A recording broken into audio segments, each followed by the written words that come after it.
अभी सुन रहे हैं प्रभात खबर का संपादकीय प्रभात। दिन है बुधवार, तारीख है 3 मई 2023। विषय है मस्क का उपनिवेश बन गया है ट्विटर।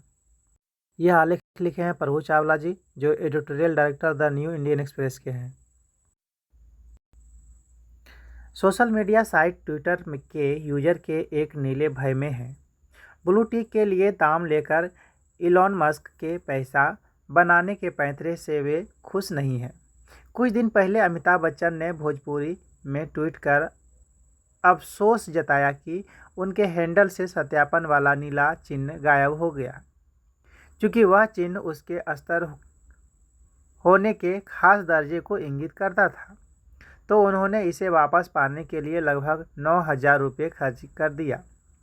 इसके बाद भी ट्विटर ने जब चिन्ह नहीं दिया तो उन्होंने व्यंग्यात्मक अनुरोध किया। तब कहीं उनका सत्यापन बहाल हुआ। फिर भी सुपरस्टार नहीं रुके और उन्होंने ट्वीट किया, तू चीज़ बड़ी है मस्क मस्क। तब तक बच्चन, जिनके 4.8 करोड़ फॉलोअर हैं, को पता चला कि नई नीति के तहत ट्विटर ने उन लोगों का ब्लू टिक बिना पैसे के वापस दे दिया जिनके फॉलोअर 10 लाख से अधिक हैं। खैर, बच्चन तो ठिठोली कर रहे थे, क्योंकि उन्हें अपनी लोकप्रियता बढ़ाने के लिए सोशल मीडिया की जरूरत नहीं है। पर दुनियादारी के लाखों लोग अपना कृत्रिम यानी सोशल स्टेटस खोने से नीले भय से आक्रांत हो गए। कई भारतीय डिजिटल बांके तो गहरे अवसाद में चले गए। ट्विटर पर सक्रिय भारतीयों में महज 5% ही ऐसे हैं जिन्होंने नीला नस्लवाद की सुविधा मिलती है, जो उन्हें बाकी लोगों से ऊपर रखती है।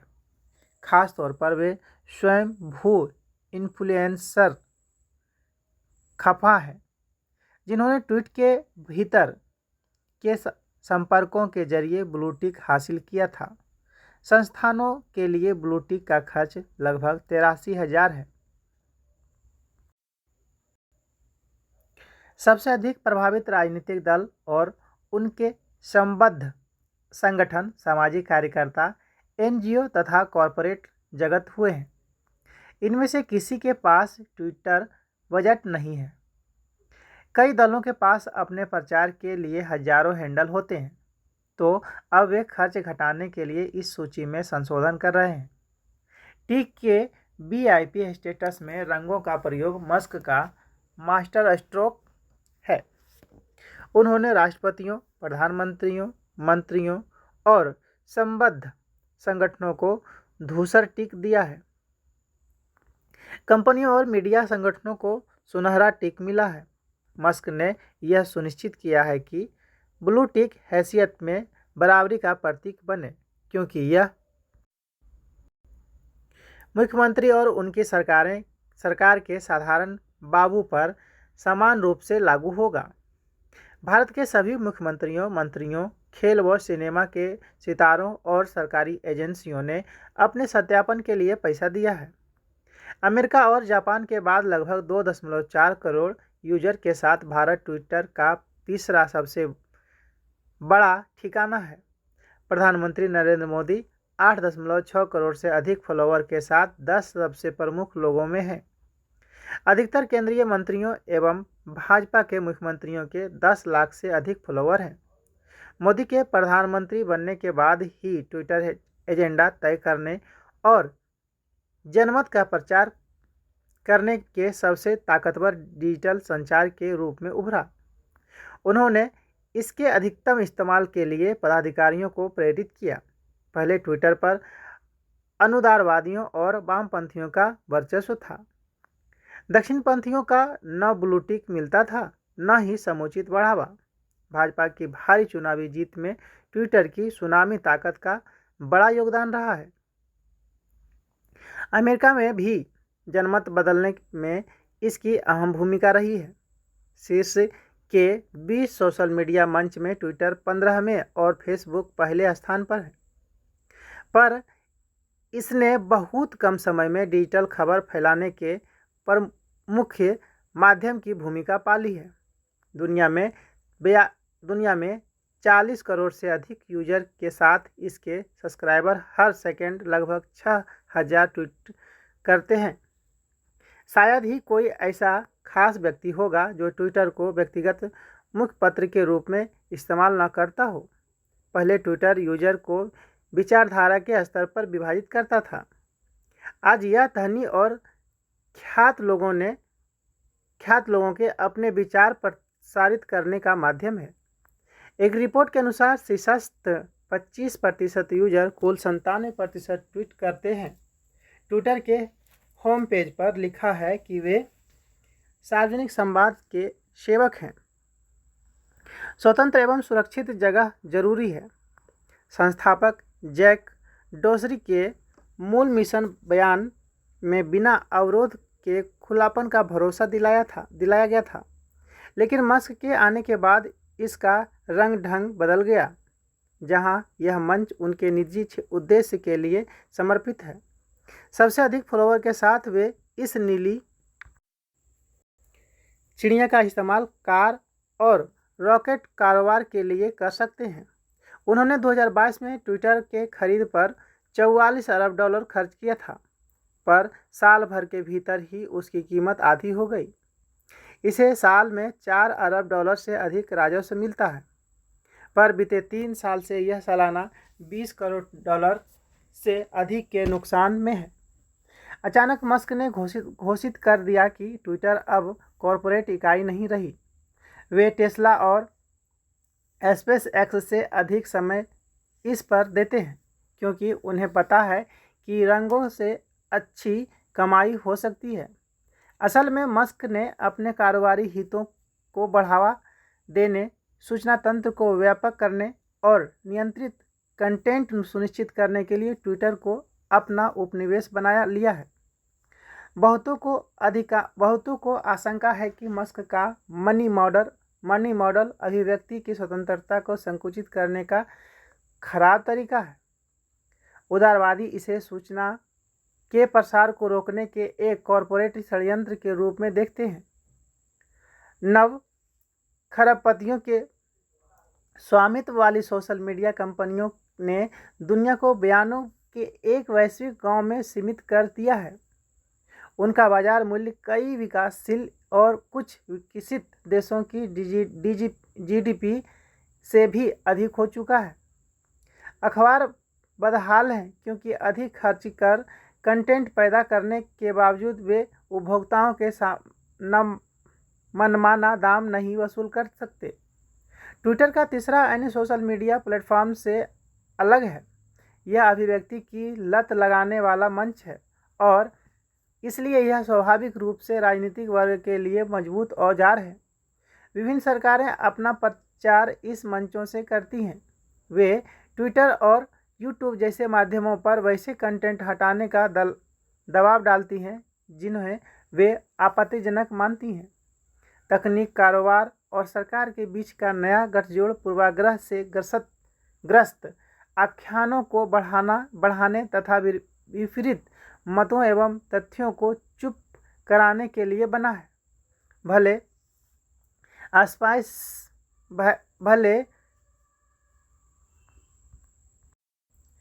साइबर स्पेस के असीम खालीपन में स्वतंत्र आवाज़ें चुप हो जाएं, पर पैसे और ताकत के लिए मस्क की भूख की गूंज आवाज़ उन चुप्पियों से बहुत तेज है।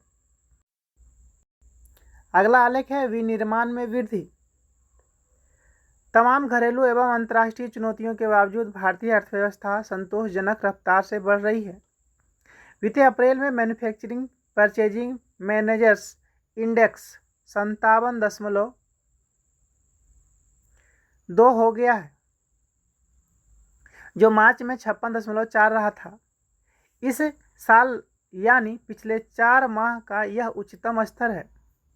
इस बढ़त की मुख्य वजह है नए कारोबारों में ठोस बढ़ोतरी, मूल्य दबाव में नरमी, अंतर्राष्ट्रीय स्तर पर बिक्री में बेहतरी और आपूर्ति श्रृंखला की स्थितियों में सुधार है।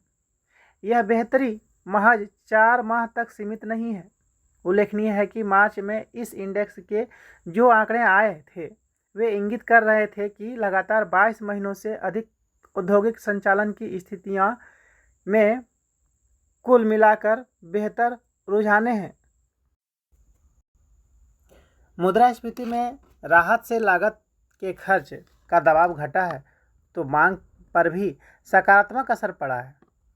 निर्यात बढ़ाने की कोशिशों के उत्साहजनक नतीजे भी सामने आने लगे हैं। बीते वित्त वर्ष में निर्यात में 750 यानी 750 अरब डॉलर के स्तर को पार करने का एक बड़ा संकेत यह है कि भारत में निर्मित वस्तुओं और सेवाओं पर वैश्विक बाजार का भरोसा बढ़ता जा रहा है। इसका लाभ सीधे तौर पर हमारे उत्पादन क्षेत्र को मिला है। उत्पादन बढ़ने का सबसे बड़ा लाभ यह होता है कि रोजगार के अवसर बढ़ते हैं। हमारी आर्थिक प्रगति के लिए अधिक से अधिक रोजगार पैदा करना बेहद ज़रूरी है। इससे परिवारों की आमदनी में इजाफा होता है और वे ज़्यादा खर्च करने की स्थिति में होते हैं। इससे बाजार में मांग बढ़ती है और महंगाई का दबाव कम होता है। इस प्रकार उत्पादन, रोजगार और मांग एक दूसरे से जुड़े हुए हैं। इस साल के बजट प्रस्ताव और आर्थिक समीक्षा में मांग बढ़ाने पर बहुत जोर दिया गया था। उत्पादन में बढ़त को अन्य आर्थिक आंकड़ों के साथ जोड़कर देखें तो अर्थव्यवस्था के भविष्य को लेकर हम आश्वस्त हो सकते हैं। वस्तु एवं सेवा कर का रिकॉर्ड संग्रहण, आयकर जैसे प्रत्यक्ष करों में वृद्धि, भारतीय रेल और हवाई उड़ान सेवाओं में यात्रियों की बढ़ती तादाद आदि सकारात्मक भविष्य की ओर संकेत करते हैं। अंतर्राष्ट्रीय एजेंसियों ने यह बार बार कहना शुरू कर दिया है कि वैश्विक अर्थव्यवस्था में इस वर्ष भारत का उल्लेखनीय योगदान संभावित है। उत्पादन में वृद्धि का एक अहम कारक उत्पादन से संबंधित प्रोत्साहन योजना भी है। ऐसे में उद्योग और बाजार में आशा एवं उत्साह का बढ़ाना स्वाभाविक ही है। भारत वंदना के 100 इंद्रधनुष समान है मन की बात। यह आलेख लिखे हैं तरुण विजय, जो पूर्व सांसद भाजपा के हैं। प्रधानमंत्री नरेंद्र मोदी की मन की बात ने वैश्विक कीर्तिमान स्थापित किया है। विविध विषयों पर प्रति माह राष्ट्र के प्रमुख कार्यकारी सेवक 1.25 अरब जनता से साक्षात्कार करते हैं। संपूर्ण विश्व में एक ऐसा भी कार्यक्रम नहीं है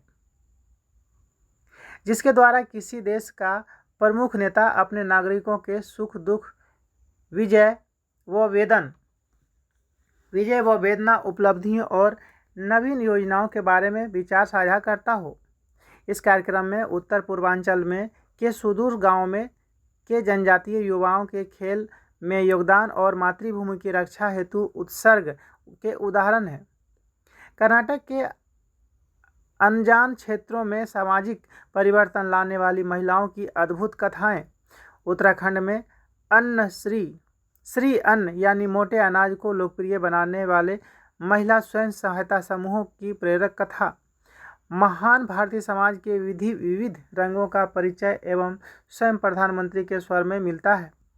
यह संवाद अभूतपूर्व और असाधारण ही नहीं, देश के प्रधानमंत्री के साथ सामान्य जन को आत्मीय संबंध जोड़ने वाला ऐसा अनुष्ठान बन गया है जो राष्ट्रीय एकता और अपनेपन का प्रतीक है। कोई तो है जो हमें सुनता है, हमारी उपलब्धियों को राष्ट्रीय स्वर और अंतर्राष्ट्रीय मंच देता है।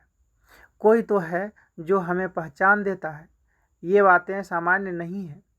23 भाषाओं, 29 बोलियों, 11 विदेशी भाषाओं में 501 आकाशवाणी केंद्रों एवं दूरदर्शन से प्रसारित मन की बात का व्यापक और प्रभाव हिमालयी ऊंचाइयों और महासागरीय गहराइयों को छूता है। जो भी एक बार इसके किसी संस्करण में प्रधानमंत्री के साथ बात कर गया हो या प्रधानमंत्री ने उसका उल्लेख कर दिया, वह स्वयं को अमर हो गया मानता है। देश भर में उसकी चर्चा होती है। अपने क्षेत्र में उसका दबदबा बढ़ जाता है।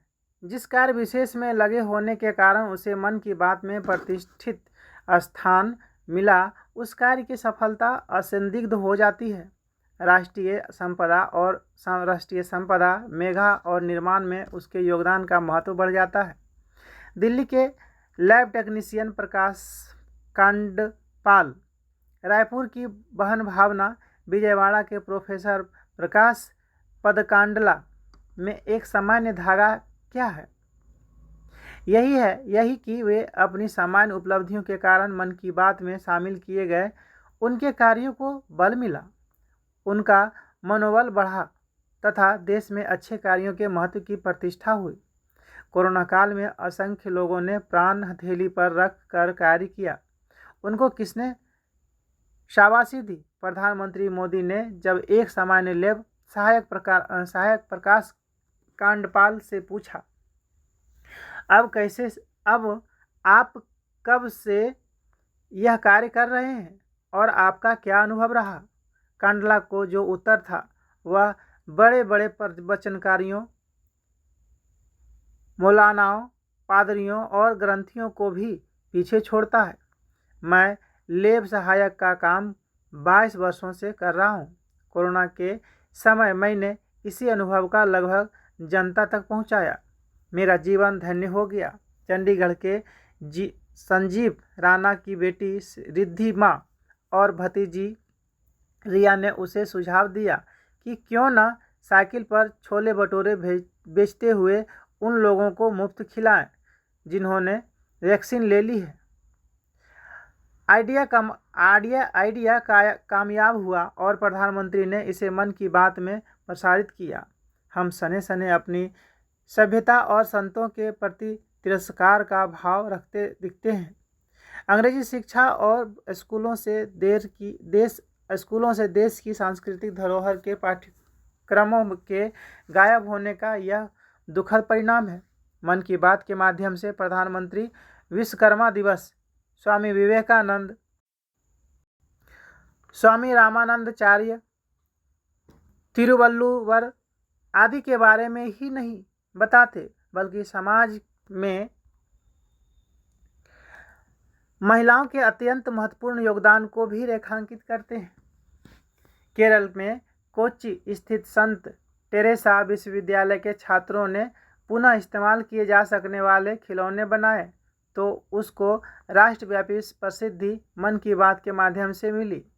आयुष्मान भारत योजना के लगभग लाभों को लेकर प्रधानमंत्री ने जन जन के पास उपयोगी जानकारी पहुंचाई। त्रिपुरा के विश्वकर्माजित चकमा तथा उत्तर प्रदेश में खलीमपुर खीरी के महिला उद्यमी समूह ने व्यर्थ फेंके जाने वाले केले के तने के फाइबर के उत्पाद बनाए तो उनके बारे में प्रधानमंत्री ने भावपूर्ण उल्लेख किया। बहुत कम लोगों को जानकारी होगी कि श्री कृष्ण ने अरुणाचल प्रदेश के भीष्मक नगर की रुक्मणी से विवाह किया था। अरुणाचल प्रदेश के इदू मिश्मी जनजातीय के लोग आज भी स्वयं को श्री कृष्ण और रुक्मणी से जोड़ते हैं। यह कथा राष्ट्रीय एकता और अखंडता हेतु अत्यंत महत्वपूर्ण है। इस प्रसंग को प्रधानमंत्री मोदी ने न केवल मन की बात के माध्यम से पुनः जीवित किया बल्कि अरुणाचल प्रदेश के युवाओं का दल गुजरात भेजकर एक नवीन एकता पर्व की प्रारंभ किया। मन की बात का 100वां वर्ष वास्तव में भारत माता की अभ्यर्थना में गगन में जगे 100 इंद्रधनुषों के समान है। प्रधानमंत्री मोदी कुछ समय देशवासियों से बातचीत का निकालते हैं। उससे लोगों को नवीन दिशा और आत्मविश्वास मिलता है। नवीन क्षेत्रों में अपने दम पर कुछ कर दिखाने का सपना जागता है। नवीन भारत की परिवर्तनकारी अमृतवेला को प्रणाम करता स्वर तीर्थ बन गया है मन की बात कार्यक्रम। अगला आलेख है भिक्षु जगदीश काश्यप सचमुच के बौद्धिस्त। यह आलेख लिखे हैं प्रोफेसर रविंद्रनाथ श्रीवास्तव जो नव नालंदा महाविहार विश्वविद्यालय के हैं। भिक्षु जगदीश काश्यप के मन में मनुष्य मात्र के लिए असीम करुणा होना उसके जीवन का अस्थायी भाव था। उसमें व्यक्ति और कृति के सुंदर समन्वय के दर्शन होते थे। अंतःकरण पर रेखांकित उनकी यादें काल की गति से साथ भी बिसर नहीं पाएंगी। प्रख्यात कलाकार मूर्तिकार उपेंद्र महारथी भिक्षु जगदीश कश्यप को कुछ इसी तरह याद करते हैं। बिहार के माध्यम से पूरे विश्व में बौद्ध व श्रम परंपरा को नई गति देने वाले जगदीश कश्यप का जन्म 2 मई 1908 को रांची में हुआ था। उनके पिता का नाम श्याम नारायण लाल, माँ का बतौसा देवी व पितामह का भिखारी लाल था। उनका पैतृक निवास गया जिले के खिदिर सराय का रोनिया गांव था। उन्होंने रांची से मैट्रिक उत्तीर्ण के बाद पटना विश्वविद्यालय में MA, BA,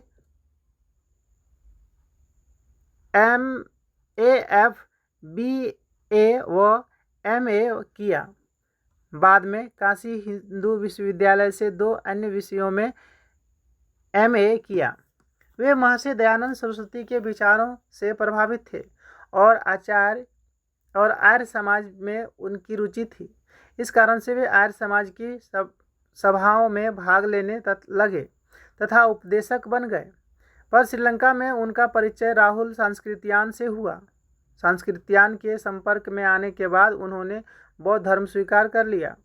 जगदीश नारायण अब जगदीश कश्यप बन चुके थे। वहाँ से वे वापस अपने भाई के पास दरभंगा आए, फिर सारनाथ में रहने लगे। सनातनी से आर्य समाज, फिर बौद्ध दर्शन की ओर जाना उनकी जीवन यात्रा थी। वे हिंदी, अंग्रेजी, संस्कृत, पाली आदि भाषाओं में मर्मज्ञ थे। स्वराज प्राप्ति के बाद जब भारत में प्रथम राष्ट्रपति डॉक्टर राजेंद्र प्रसाद के साथ बर्मा गए तो अपने साथ बोध गया के पवित्र पीपल वृक्ष की शाखा भी लेते गए थे। वर्ष 1940 में कश्यप जी की नियुक्ति काशी हिंदू विश्वविद्यालय में पाली के प्रधानाध्यापक के रूप में हुई। वर्ष 1951 की बात है। तब बिहार के शिक्षा मंत्री बद्रीनाथ वर्मा तथा शिक्षा सचिव प्रख्यात नाट्यकार जगदीश चंद्र माथुर थे। माथुर साहब कश्यप जी व अन्य महापुरुषों के प्रयत्न से यहाँ पाली संस्थान की स्थापना हुई, जिसके निदेशक भिक्षु जगदीश कश्यप बनाए गए। उनके निदेशकत्व काल में ही डॉक्टर राजेंद्र प्रसाद के हाथों नव नालंदा महाविहार का शिलान्यास हुआ। इस महाविहार के भवन का उद्घाटन तत्कालीन राष्ट्रपति डॉक्टर सर्वपल्ली राधाकृष्णन के हाथों संपन्न हुआ। ह्वेनसांग मेमोरियल भवन की भी भिक्षु जी की दृष्टि का ही परिणाम है। भिक्षु जी ह्वेन सांग के देहावसान को प्राप्त करने चीन गए थे और वहां से अवशेष को नालंदा लेकर आए। त्रिपिटक व पाली के प्रकाशित ग्रंथों को देवनागरी में रूपांतरित करने का महत्व प्रयत्न काश्यप जी ने किया था। इन ग्रंथों के मुद्रण व प्रकाशन कार्य के लिए उन्होंने पाली संस्थानों के निदेशक पद को त्याग दिया और अस्थायी रूप से वाराणसी में रहने लगे। वाराणसी प्रवास के दौरान कश्यप जी ने संस्कृत विश्वविद्यालय काशी में पाली विभाग के अध्यक्ष पद को सुशोभित किया। ग्रंथों ने देवनागरी रूपांतरण, संपादन, मुद्रण आदि के लिए उन्होंने घोर परिश्रम किया, पर अस्वस्थता के कारण वे अपने भाई के पास दरभंगा चले गए। अतः अपनी योजनाओं को समय से पूरा नहीं कर पाए। स्वास्थ्य में सुधार होते ही वे नालंदा आकर रहने लगे, पर यहाँ फिर से उनका स्वभाव अपेक्षित रूप से गिरने लगा। जापान के बौद्ध गुरु फुजई गुरु जी के आदेश से उनके शिष्य कश्यप जी को राजगीर ले गए। वहाँ उनकी चिकित्सा सेवा की व्यवस्था की गई। अंततः 28 जनवरी 1976 को भिक्षु जगदीश कश्यप का निर्वाण की प्राप्ति हुई। काश्यप जी उच्च कोटि के विद्वान व वक्ता थे। इस कारण पूरे विश्व में उनका मान था। उन्होंने पाली त्रिपिटक का 41 खंडों में संपादन किया। उनकी प्रसिद्ध पुस्तकें हैं पाली महाव्याकरण, खुद्दक निकाय का हिंदी अनुवाद 11 खंड, संयुक्त निकाय का हिंदी अनुवाद, पाश्चात्य तर्कशास्त्र, मिलिन्ह प्रश्न का हिंदी अनुवाद, बुद्धिज्म फॉर एवरीबॉडी, अंग्रेजी आदि के स्वभाव से संत थे। वे स्वभाव से संत थे, जहाँ जाते थे उसी के हो जाते थे। उन्होंने अनेक असहाय व्यक्तियों की सहायता की। उन्हें जरा भी अहंकार नहीं था। वे सबसे साधारण व्यक्ति की तरह मिलते, उनका सुख दुख पूछते थे। जबकि फुजई गुरुजी से वे शून्यवाद पर गहन विवेचन करते थे। बिहार के राज्यपाल डॉक्टर जाकिर हुसैन जब उनसे भेंट करने के उनके मंदिर आए थे तो वे चटाई पर बैठ पांडुलिपि देख रहे थे। डॉक्टर जाकिर हुसैन भी चटाई पर बैठ उनसे बातें करने लगे। आकाशवाणी पटना के चतुर्भुज जी ने उन्हें कुछ इसी याद किया। नवनालंदा महाविहार के पूर्व निदेशक डॉक्टर नथमलाल टाटिया ने उनको याद करते हुए लिखा है, वे सचमुच बोधिसत्व थे। अगला लेख है देश दुनिया से, रूस यूक्रेन युद्ध और पश्चिम का प्रचार। यूक्रेन पर रूसी आक्रमण का विरोध करने और उसे हराने को लेकर पश्चिम और बाकी देशों के बीच गहरी खाई है।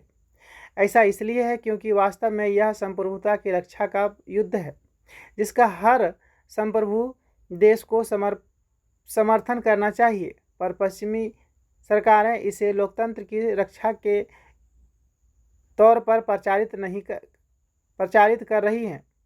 उनके इस प्रचार से पाखंड की दुर्गंध आती है। अफ्रीका, मध्य पूर्व और एशिया के लोकतंत्र की रक्षा के नाम पर 3 शताब्दियों के साम्राज्यवाद और पश्चिम की प्रत्यक्ष तौर पर विफलता ने विकासशील देशों में इन दावों को लेकर लोगों को लिए वे बेतुका बना दिया है। इसी कारण कुछ दिनों पूर्व ब्राज़ील के राष्ट्रपति लूला डिसिल्वा ने चीन में कहा कि अमेरिका को युद्ध को प्रोत्साहित करना बंद कर देना चाहिए और यूक्रेन में शांति बहाली के लिए बातचीत शुरू करना चाहिए। सच तो यही है कि इंडोनेशिया से लेकर दक्षिण अफ्रीका और ब्राज़ील तक इसी तरह की बातें सुनाई देती हैं। रूस के साथ व्यापार करने पर प्रतिबंध में शामिल होने के बजाय ये देश रूस से बड़ी छूट पर तेल और गैस खरीद रहे हैं। हालांकि इसमें उनका स्वार्थ है, पर इस बात की वास्तविक समझ का अभाव है। आखिर पश्चिमी देशों को यूक्रेन पर आक्रमण की इतनी परवाह क्यों है? यमन में सऊदी अरब के दशक भर के सैन्य हस्तक्षेप की पश्चिम में जरा भी परवाह नहीं है। युद्धग्रस्त सूडान में इसकी एकमात्र चिंता इसके अपने ही नागरिकों को बाहर निकालना है। ऊर्जा की बढ़ती कीमतें, ऋण के कारण लोगों की बढ़ती परेशानी और विकासशील दुनिया के अस्थिर होने के बावजूद यह यूक्रेन को पैसे और हथियार दे रहा है।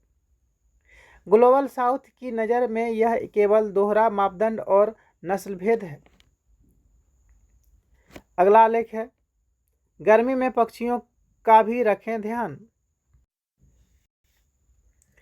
गर्मी में मनुष्य के साथ पशु पक्षी भी परेशान हो जाते हैं। भीषण गर्मी पड़ने पर पक्षियों की अकाल मौत हो जाती है। इसलिए लोगों को पक्षियों के लिए पानी की व्यवस्था करनी चाहिए। घर के बाहर या छत पर पानी रखें जिससे पक्षी अपनी प्यास बुझा सकें। पक्षी प्रकृति की शोभा है, इसलिए प्रकृति के संरक्षण में भी सभी को योगदान करना चाहिए, क्योंकि स्वस्थ मानव जीवन के लिए प्रकृति का बेहतर होना जरूरी है। प्रकृति में असमय बदलाव के कारण ही बेमौसम बरसात व अधिक गर्मी पड़ रही है। अगला लेख है ऑनलाइन गेम को बड़ा दुष्प्रभाव। ऑनलाइन गेम का बड़ा दुष्प्रभाव। तकनीक में खूबियों के साथ खामियां भी हैं। मोबाइल के कारण बच्चे खेलकूद और शारीरिक गतिविधियों से दूर होते जा रहे हैं। मोबाइल गेम के कारण बच्चों का व्यवहार आक्रामक होता जा रहा है। कम उम्र में सोशल मीडिया तक उनकी पहुंच, उनके सामाजिक जीवन खत्म होता जा रहा है। इससे बच्चों की मासूमियत खत्म हो जा रही है।